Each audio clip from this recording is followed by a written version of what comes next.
आम्ही त्या नातवंडांनी असा विचार केला की आपण तिकडे जाण्यापेक्षा त्यांना आपल्याकडे बोलवू आणि जेणेकरून तुम्ही आणि ते दोघे त्याचा आनंद घेऊ शकाल. तर मला एवढं सांगायचं आहे की अशा पद्धतीने या आईने आपला हे आतापर्यंत संसार फाटलेला आहे. तर तो फक्त माझी एवढीच विनंती आहे की जर कोणी बोके आणले असतील किंवा प्रेझेंट आणले असतील तर माझी आपल्याला नम्र विनंती आहे, हात जोडून विनंती आहे, कृपया त्याचा आम्ही स्वीकार करणार नाही, परंतु आपण वाईट वाटून घेऊ नये. एवढं बोलून मी माझे 2 शब्द संपवतो. धन्यवाद. नमस्कार. प्रेझेंट आणि बुके आणू नये, पण काय होतं कधी एकाचा घेतला तर परत दुसऱ्याचा घ्यावाच लागतो. त्याच्यामुळे ज्याने आणला असेल त्याने नंतर वाटल्यास जाताना द्या, पण सगळ्यांच्या पुढ्यात दिलात तर कदाचित एकाचा मान नाही, एकाचा अपमान होऊ नये एवढीच इच्छा आहे. खरं तर जशा कविता त्यांनी त्यांच्या मुलांना शिकवल्या, त्यांच्या नातवांना शिकवल्या, आणि त्यापैकीच काही नाती त्यांच्या त्या कवितांची आपल्याला आठवण करून देत आहे. प्रिया, पिंकी आणि मुन्नी. मी प्रिया, पिंकी आणि मुन्नींना विनंती करेन की त्यांनी यावं इथे आणि आपल्या आजीच्या आठवणी. प्रिया, पिंकी, मुन्नी दोन आपल्याला आजीच्या 90 वर्षापूर्वीच्या, म्हणजे 90 म्हणून 5 घालवली तर 85 वर्षापूर्वीच्या काळात घेऊन जाणार आहेत. कसं नेत आहेत ते बघूया, त्यांची ती कला आहे. बाबाच्या नवण्यात थापट मार, सोन्यात थापट मार, बाबाच्या नवण्यात थापट मार. या सोन्याची सांगते कहाणी ऐकायला बसली राजाची राणी. सोन्यात थापट मार, सोन्यात थापट मार, बाबाच्या नवण्यात थापट मार. आता डोल डोल डोलाचो, डोल डोल डोलाचो, डोलता डोलता वाघ लागलो, प्रिया वेचून लागलो. एक फुलेले गावरान, मामा गेले मावळात, मामाचे घर खैर वडिला खैर, वडांनी वडाची फळा, कावळ्याच्या डोळ्यात डोळा. थँक्यू. गुरुजींनी त्याला शिकवलेली कविता. दिवस उगवला सकाळ झाली, उठ उठ बाळा, निघती सारे काम कराया पहाटेच्या वेळा. राहू चिमणी तसे गावळे भरभर निघाती, शेतगती हे किरण पसरले चोर कलिनपती. शेतगणी हे पहा चालले नांगर घेऊनी, बैल इमानी झाले पुढची आपण होऊनी. जगते सारे असे लागले आपल्या कामाला, दिवस उगवला सकाळ झाली, उठ उठ बाळा. वडिलांनी त्यांना सगळ्या भावंडांना घरामध्ये समोर बसून असे ते नेहमी त्यांना शिकवत असत. राम बोला प्रेमे डोला, व्यर्थ चालली घडी हो, राम करावा घडी हो. बजाव राम मेघर्षा, मनी आठवा सीताराम, मनी आठवा राजाराम. देवासी भजावे गुरु शिवराये, जीवे भावे वडिलांची आज्ञा केलं वाचुनी, कोठे घरातून जाऊ नये. नियम शाळेमध्ये जावे, लक्ष ठेवावे पाठीकडे. तुमचे वय हे आहे केवळ विद्या शिकायचे, चिठ्ठी धरणी ऐसे टाकणी द्यावे उगीच फिरण्याचे. विद्या नसे ज्या मुलास काही विचार मात्र नाही, त्या काय म्हणावे पशुमध्ये गणावे. काय चालत चला. नमस्कार. काही माणसं विदूषक नसतात, पण तरीही दुसऱ्याच्या आयुष्यात हसू कसं पेरायचं हे त्यांना माहीत असतं. आज आम्ही आपणास एक गोष्ट सांगणार आहोत. गोष्ट एका साध्या घरात जन्मलेल्या मुलीची, तिच्या जीवन संघर्षाची. गोष्टीचे नाव आहे ह्याला जीवन ऐसे नाव. गोव्यातील शिवोली गावात आरोस्कर कुटुंब राहत होते. परिस्थिती तशी बेताचीच. चारीवर त्यांचे चहाचे हॉटेल होते. त्यांच्या घरी एका कन्येचा जन्म झाला. पहिली मुलगी म्हणून आरोजकर कुटुंब अत्यंत खुश झाले. त्यांनी जयश्री असे तिचे नामकरण केले आणि आजही ती जयश्री ताई म्हणून ओळखली जाते. पाठोपाठ 3 लहान भाऊ झाले.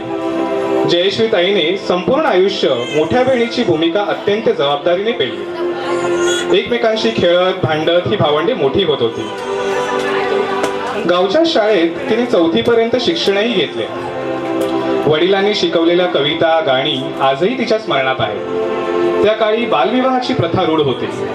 वयाच्या 13व्या वर्षी तिच्या डोक्यावर अक्षता पडल्या आणि तिची सूर्यकांत वेंगुर्लेकर यांच्याशी गाठ बांधली गेली. त्या कोवळ्या वयात जयश्रीताईंची चंद्रावती वेंगुर्लेकर कधी झाली ते तिलाही कळलं नाही. सासरची परिस्थिती तशी बेताचीच.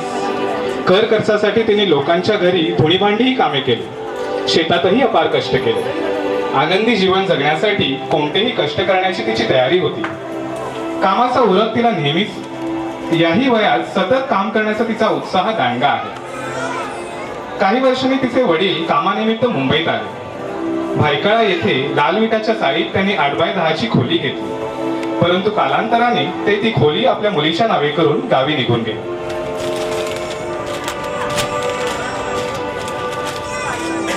त्या 8x10च्या खोलीत चंद्रावती व सूर्यकांत वेंगुर्लेकर यांचा संसार नव्याने बहरू लागला. सुरुवातीच्या काळी खटाव मिलच्या मावशीची खूप मदत झाली. याच चाळीत सुमतीसारखी जीवाभावाची मैत्रिणीही लाभली. बोलका स्वभाव व माणूस जोडण्याची कला अवगत असल्याने घरी पै-पाहुणा भरपूर होता. सगळ्यांना मदत करण्यासाठी ती सदैव तत्पर असे. कोणत्याही परिस्थितीत तिच्या घरी आलेला पाहुणा कधीही उपाशी पोटी परतला नाही.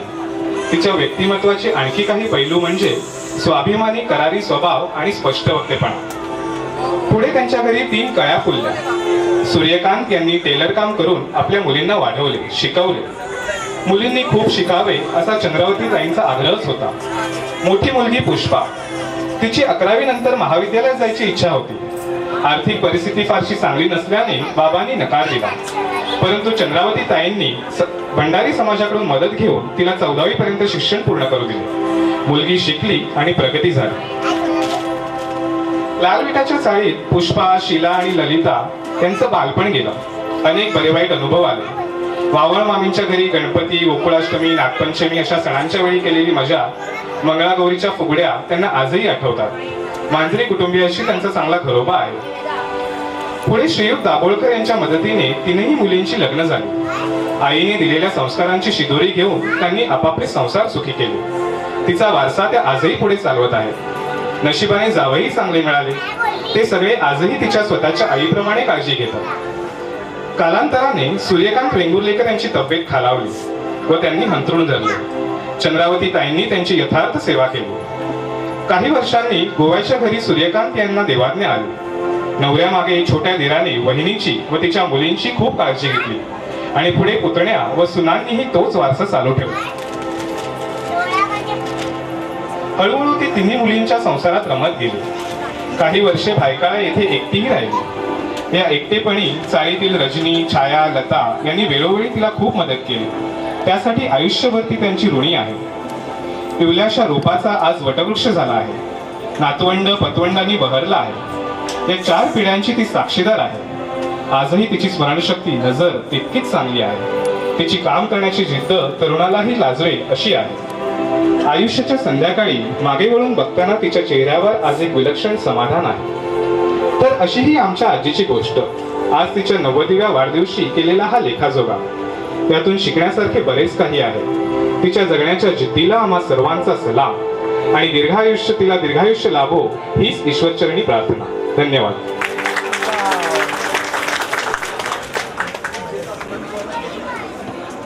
हॅलो, नमस्कार, मी श्रद्धा. आम्ही आईच्या नाचसुना म्हणून आम्हाला काय वाटतं ते या कवितेत मी व्यक्त केलं आहे. लांदून उंबरठा माहेरचा, पदार्पण केलं तुमच्या कुटुंबात. ओळख झाली तुमची, आई आहे ही सर्वांची.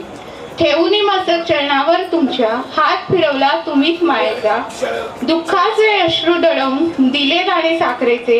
आई, आजी, पणजी नाते फुलवले तुम्ही मायेचे. स्वभाव मात्र तुमचा जणू श्रीफळाचा. बाहेरून जसा कणखर पण आतून मात्र कळवळा मायेचा. खूप शिकलो आम्ही तुमच्याकडून, आयुष्याचे सार कळले तुमच्या मुखातून.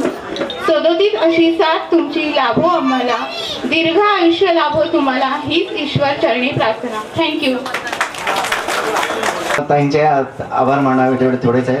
खरं तर आई आई आई ह्या तिन्ही शब्दामध्ये एवढं सामर्थ्य सामावलेले आहे, जे यांच्या कवितेतून, ह्यांच्या कवितेतून, त्याच्या प्रास्ताविकतेतून सगळ्यातून आपल्याला जाणवलेला आहे आई या शब्दाचा अर्थ.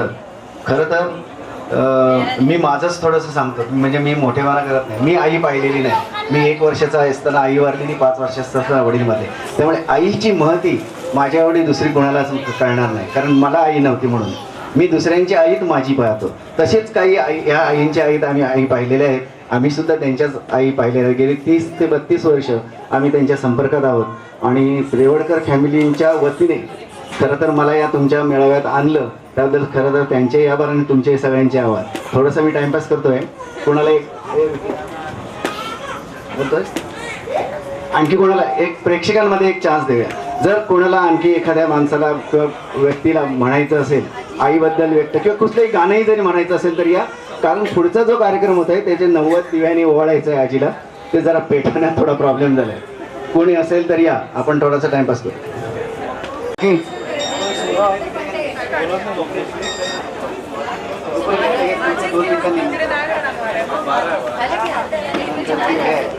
मंत्र म्हणे केशवाय माधवाय गोविंद ओम गणेशाय नमः.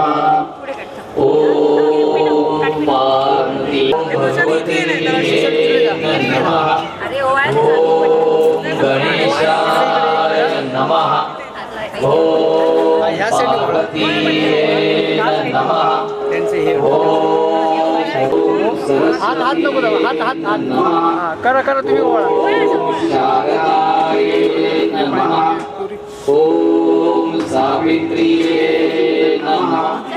ओम तारामतीये नमः. ओम कौसल्याये नमः. ओम जानकीये नमः. ओम कुन्तीये नमः. ओम यशोदाये नमः. ओम देवकीये नमः. ओम भगवतीये नमः. ओम पार्वतीये नमः. ओम लक्ष्मीये नमः. ओम रमाये नमः. ओम सरस्वतीये नमः. ओम शारदे नमः. ओम सावित्रिये नमः. ओम तारामतीये नमः. ओम कौसल्याये नमः. ओम जानकीये नमः. ओम कुन्तीये नमः. ओम यशोदाये नमः. ओम देवकीये नमः. ओम भगवतीये नमः. काय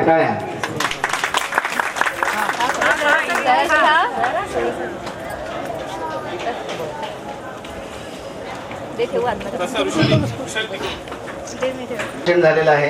5 सुवासिनी त्यांना ओळखले आहे. परमेश्वराजवळ आपण प्रार्थना करूया की त्यांना दीर्घ आयुष्य लाभो आणि आम्हाला अशाच आजींचा परत कार्यक्रम करायची पण संधी मिळो.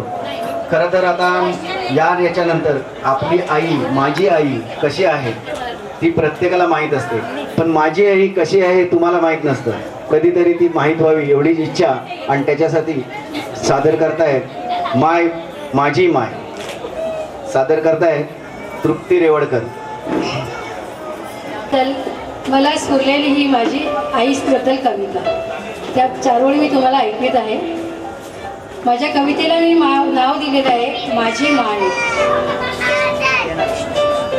जिच्या प्रेमाला गवाई, जिच्या मायेला गबाई काही मोजमाप नाही.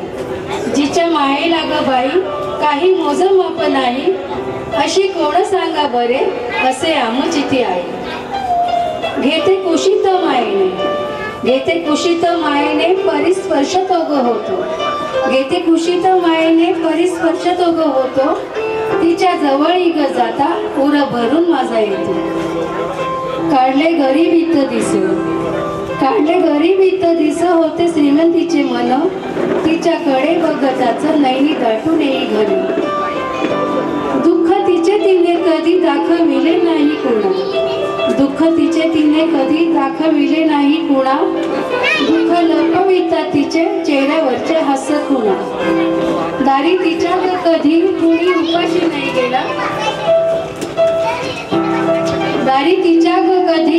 उपाशी नाही गेला, नाही दाखविली गरिबी त्याला आपला घास दिला. मन संतोषाले त्याचे त्याने आशीर्वाद दिला. तिच्यासाठी बाई मात्र तो अतिथी देवदारी आला. तिच्या नव्वदीचा हा आनंद सोहळा ग पाता, गही वरले माझे मन तिला पुष्पगुच्छ देत. सदा हसत खेळत वय विसरून जाई, लहानास लंगे लहान होई नेहमी आनंदून राही.